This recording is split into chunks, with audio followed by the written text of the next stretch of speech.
Cristobal Ortiz. I started boxing I started boxing late. I started boxing like at 21, maybe 21.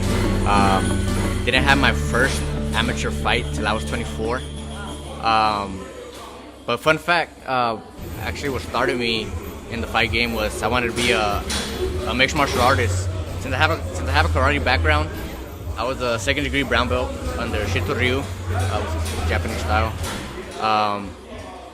And when I went to go back to get my black belt, I actually had to start from a white belt. And I kind of looked at my how do you say it? I kind of looked at the situation that I was in, and I was like, well, if I'm gonna get back into martial arts, why not try MMA, right? It was about 10 years ago.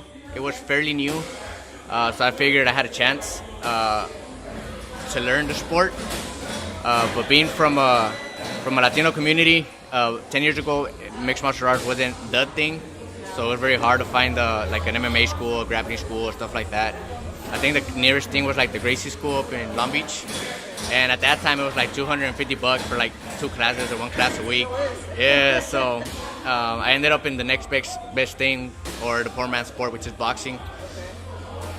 And yeah, everything else is history. Where did you say you grew up? In Huntington Park, the Bell area, a little bit of Compton. Yeah. You know what? Being that where I want to go in the sport itself, which is I want to be a champion, and I want to be among one of the greatest, I've had to really understand the fact that I had to be a student from the very beginning.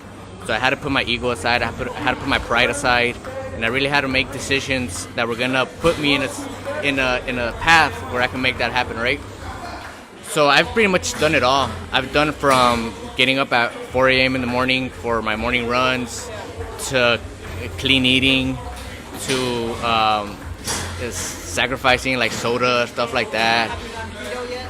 Tried that? I mean, I do keto for weight cuts, but I mean, I've pretty much done it all. I've lived a very disciplined life, and I think because of my experience with the philosophy of martial arts and with the sport itself, I've been able to find a balance and a medium to keep my sanity, right? Because it's a very selfish sport, and a lot of times the return on investment isn't right away.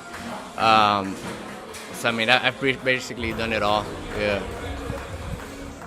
So again, touching back, I've done it all where I've gone like super strict, where I followed certain protocols to lose the weight, to make weight. And then I've gone from extreme weight cuts, anywhere from 20 plus pounds a couple days before, to losing 1 pound in successions, right, to the day of. And I think just really paying attention to my body, I've kind of been able to get it down to a science where training, diet, and everything is just on point for me. But it wasn't easy. I've had to fail a lot. I've had to experiment a lot. But I think, again, one of the things that has helped me is that I'm willing to lose, and I'm willing to be wrong. And in doing so, it allows me to stray away from the norms of how things are supposed to be, and it lets me think outside the box. And in result, I'm able to do things that other fighters aren't able to do. I think for me, or for any fighter, or for anybody that's daring to do something great, a support system is important. Family is always important to be there. If you have a group of friends that support your cause, that's great too. But it comes to a point where you have to really make that decision. How bad do you want it? Because there's always going to be times where you can't make everybody happy. But as long as you and your heart know that you're doing the right thing, I think at the end of the day, it pays off.